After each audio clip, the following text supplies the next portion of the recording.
Good morning, Taiwan, and thank you for sharing your day with us. I am Louisa Lee here to keep you informed and entertained. 早安，你好，欢迎收看 Louisa 报报，每天给你最新最有趣的新闻。And investors have since made their way to Mongolia in search for more gold, which is regarded as a safe haven investment. And what does the future hold for the region? Will it bring more profit or damage? 这几年来，国际金价一直上涨，很多人也到了蒙古去开采金矿，但是这样的开发却让当地环境造成很大的破坏，变成蒙古政府的另一个难题。Mongolia is home to 3 million people, more than half are nomadic herders, reliant on the land for survival. Its vast landscape, freezing winters and scorching summers make it a difficult place to live. But more and more foreign investors are coming to Mongolia for what lies underground. The country is thought to have large untapped reserves of gold and minerals. Many mines are already operating, and an environmentalist from the Bagahalist gold mine say many aren't being properly monitored.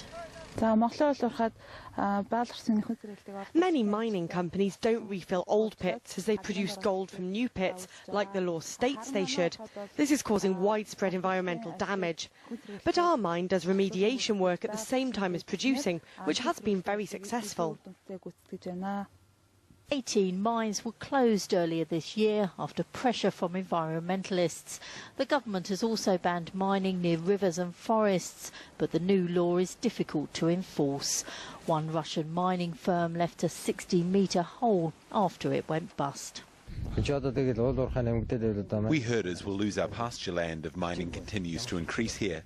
2 mining companies in the valley near here built their mines next to deep wells, so the water will dry up. The Mongolian trade company employs 200 staff and operates around the clock. It's one of the companies benefiting from the current high gold prices, although its general director appreciates the boom times may not last. The price of gold has risen steadily for the last 3 years. Of course, this is excellent news for us gold producers, but we are afraid that the price might fall just as sharply as it rose. The IMF predicts Mongolia's GDP could grow as much as 10% this year, and the government hopes mining can help end poverty. But many are wondering what the cost will be to the environment.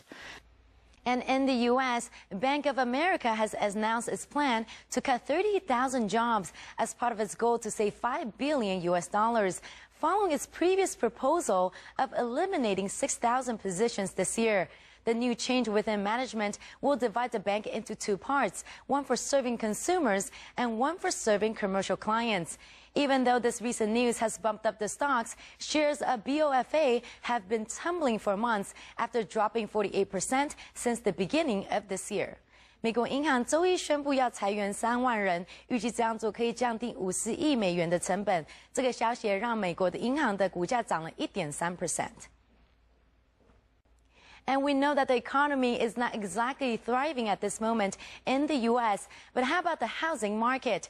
Our next report explains that many homeowners are choosing to go the alternative route by listing their houses for rent because of the low demand of buyers.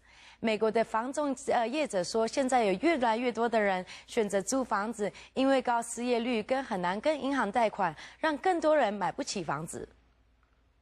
Lenore Brookshire and her family moved from the suburbs to New York City 2 months ago so that her husband could end his hour-long commutes. Their home in the upscale seaside town Rowayton, Connecticut, wasn't selling, so they decided to put it up for rent. We put the house on the market in January, and we thought, oh, max 6 months. We don't need more than that. There was just one peck at it, and nothing. In the face of a challenging housing market, homeowners like the Brookshires are increasingly turning to renting their homes in place of or in addition to trying to sell them. Jeff Kelly, principal of Kelly Real Estate based in Rowayton's sister town, Darien, says it's a fast-growing trend, even for locations like his, where until now, homes were easy to sell. We're doing probably 30 to 40% more rental transactions in Darien. And the really interesting part of that is most of those homes are homes that, by anyone's memory, have never been for rent before. And the trend seems to be nationwide. Jonathan Miller, CEO of real estate appraisal firm Miller Samuel. It's the first time in my 25 years tracking housing markets that I've seen such strength on the rental side when the economy is generally weak. Analysts cite negative equity, high unemployment, and hard-to-get loans as the main factors driving this surprising surge in single-family home rentals. I think for the foreseeable future anyway, this is what we're going to be dealing with as a new normal. I don't see a quick correction coming in any way, shape, or form. Certainly not news that Nenora and other homeowners who've turned to the rental market want to hear. Hey guys, thank you for joining us back for the latest in the world of entertainment. I am Louisa Lee.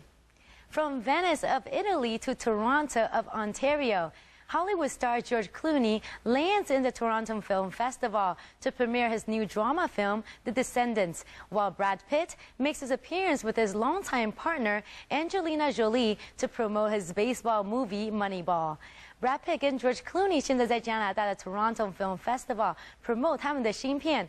Clooney 这次有2部作品在影展展出，而 Pitt 则是推出一部跟棒球有关的电影。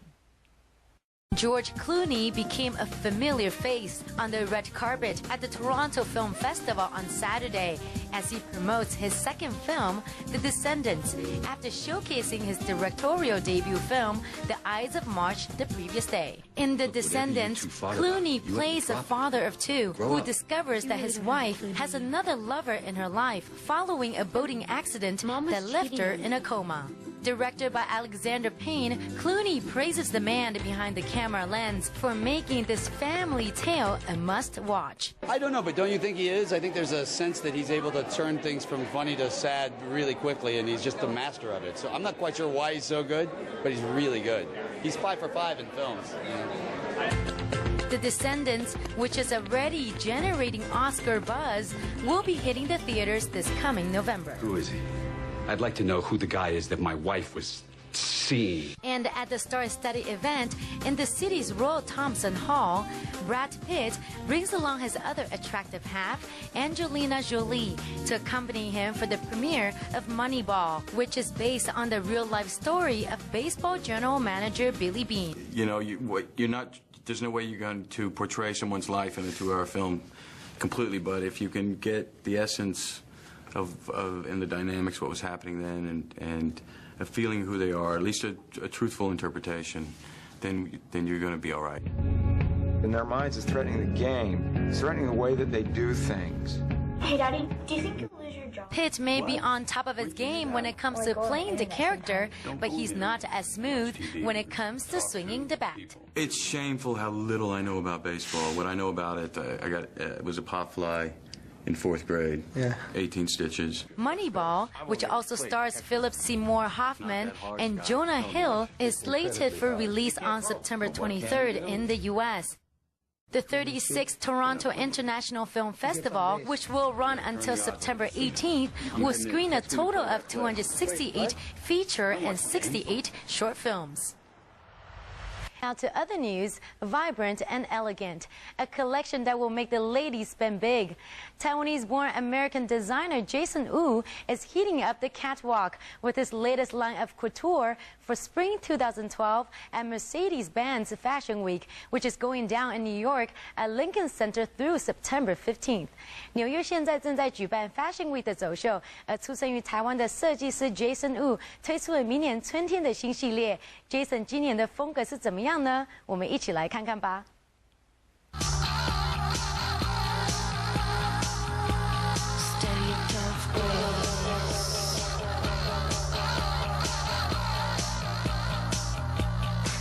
I'm scared of taking too much space. For us it was always the case. I'm on the way to find my place. The 29-year-old designer Jason Wu used bright colors such as shocking pink and neon yellow, along with playful tones including graphic prints and floating petal prints in his bias-cut dresses, which are mainly made from elegant fabric such as silk and chiffon. Still, neutral elements of black, ivory, and gray color were incorporated into his designs to keep the lines grounded. Wu told the reporters that this collection was inspired by two very different elements. This collection was inspired by two very different elements. One was pop art, and the other was couture shapes. I really wanted to combine two very different elements into a cohesive collection. Being that pop art and couture both came to prominence in the 50s, I wanted to take two very different movements and put them together. The bright colors and striking prints give a wow factor, contrasting with the 1950s shirt-waist dresses, thin belts, and peplum skirts, while accentuating the hourglass figures of women. Sequins and Swarovski crystals were also used to give a feminine touch to the modest Peter Pan colors on Wu's new line. With many of his couture clients being women with high-octane careers, Wu provided his own interpretation of the new look for modern women. You know, I just feel like fashion right now has gone to a very ladylike phase, and but she's here with a little edge, a little toughness, and that was my reaction to the mood of fashion right now.